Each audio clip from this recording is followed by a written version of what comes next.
Hello, today is May the 29th, 2026, and I'm going to be reading Judges chapter 9, and this is titled Abimelech. And it reads, Abimelech, son of Jerubbaal, went to his mother's brothers in Shechem and said to them, and to all his mother's clan, ask all the citizens of Shechem, which is better for you, to have all 70 of Jerubbaal's sons rule over you, or just one man? Remember, I am your flesh and blood. When the brothers repeated all this to the citizens of Shechem, they were inclined to follow Abimelech, for they said, He is our brother. They gave him 70 shekels of silver from the temple of Baal Berith, and Abimelech used it to hire reckless adventurers who became his followers. He went to his father's home in Ophrah, and on one stone he murdered his 70 brothers, the sons of Jerubbaal. But Jotham, the youngest son of Jerubbaal, escaped by hiding. Then all of the citizens of Shechem and Beth Millo gathered beside the great tree at the pillar in Shechem to crown Abimelech king. When Jotham was told about this, he climbed up on top of Mount Gerizim and shouted to them, Listen to me, citizens of Shechem, so that God may listen to you. One day, the trees went out to anoint a king for themselves. They said to the olive tree, Be our king. But the olive tree answered, Should I give up my oil, by which both gods and men are honored, to hold sway over the trees? Next, the trees said to the fig tree, Come and be our king. But the fig tree replied, Should I give up my fruit, so good and sweet, to hold sway over the trees? Then the tree said to the vine, Come and be our king. But the vine answered, Should I give up my wine with cheers, both gods and men, to hold sway over the trees? Finally, all the trees said to the thorn bush, Come and be our king. The thorn bush said to the trees, If you really want to anoint me king over you, come and take refuge in my shade. But if not, then let fire come out of the thorn bush and consume the cedars of Lebanon.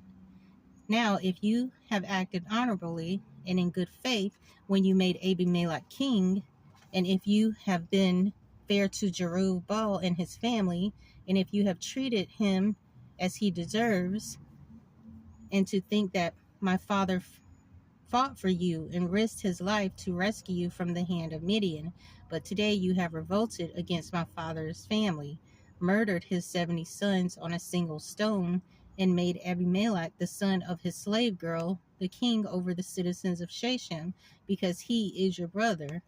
If then you have acted honorably and in good faith towards Jerubbaal and his family today, may Abimelech be your joy, and may you be his too.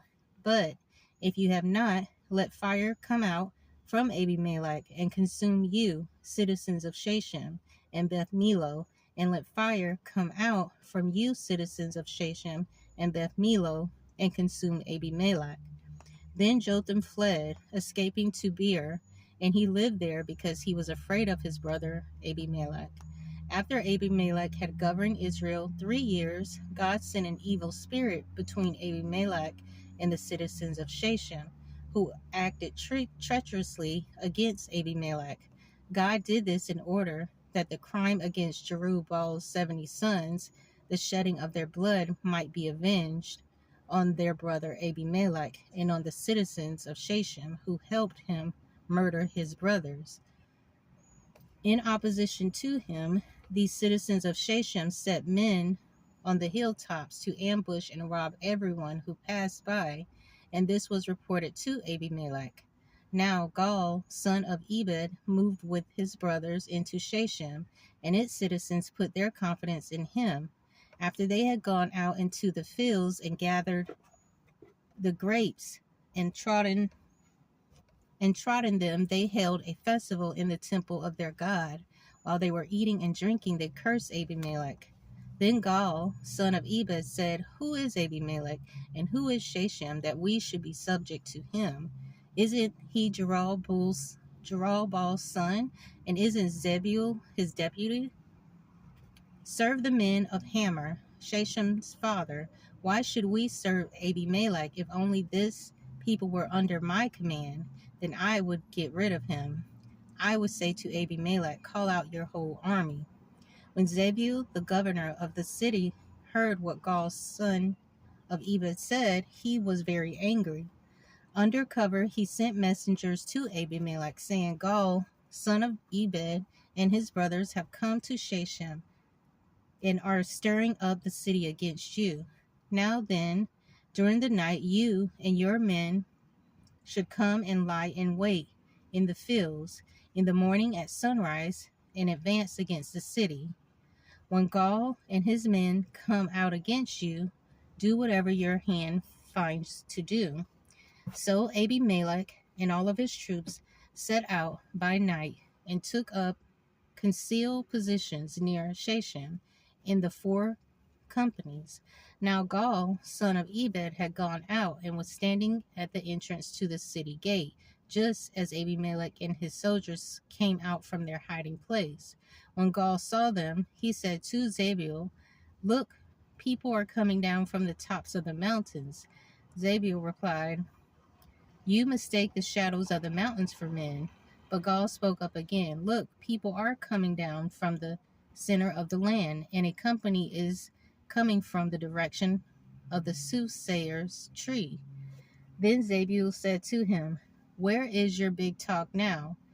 You who said, Who is Abimelech, that we should be subject to him? Aren't these the men you ridiculed? Go out and fight them. So Gaul led out the citizens of Shechem and fought Abimelech. Abimelech chased him, and many fell wounded in the flight, all the way to the entrance to the gate. Abimelech stayed in Arumah, and Zebul drove Gaul and his brothers out of Shechem. The next day, the people of Shechem went out to the fields, and this was reported to Abimelech. So he took his men, divided them into 3 companies, and set an ambush in the fields. When he saw the people coming out of the city, he rose to attack them. Abimelech and the companies with him rushed forward to a position at the entrance to the city gate. Then 2 companies rushed upon those in the fields and struck them down. All that day, Abimelech pressed his attack against the city until he captured it and killed its people. Then he destroyed the city and scattered salt over it. On hearing this, the citizens in the tower of Shechem went into the stronghold of the temple of El-Berith. When Abimelech heard that they had assembled there, he and all his men went up Mount Zalmon. He took an axe and cut off some branches, which he lifted to his shoulders. He ordered the men with him, Quick, do what you have seen me do. So all the men cut the branches and followed Abimelech. They piled them against the stronghold and set it on fire over the people inside. So all the people in the tower of Shechem, about 1,000 men and women, also died. Next, Abimelech went to Thebez and besieged it and captured it. Inside the city, however, was a strong tower, to which all the men and the women, all the people of the city fled. They locked themselves in and climbed up on the tower roof. Abimelech went to the tower and stormed it. But as he approached the entrance to the tower to set it on fire, a woman dropped an upper millstone on his head and cracked his skull. Hurriedly, he called to his armbearer, Draw your sword and kill me, so that they can't say a woman killed him. So his servant ran him through, and he died. When the Israelites saw that Abimelech was dead, they went home. Thus God repaid the wickedness that Abimelech had done to his father by murdering his 70 brothers. God also made the men of Shechem pay for all their wickedness. The curse of Jotham, son of Jerubbaal, came on them. So that is the end of Judges chapter 9, and I will pick up in Judges chapter 10, which will be titled Tola. So I hope you'll join me again. Thanks.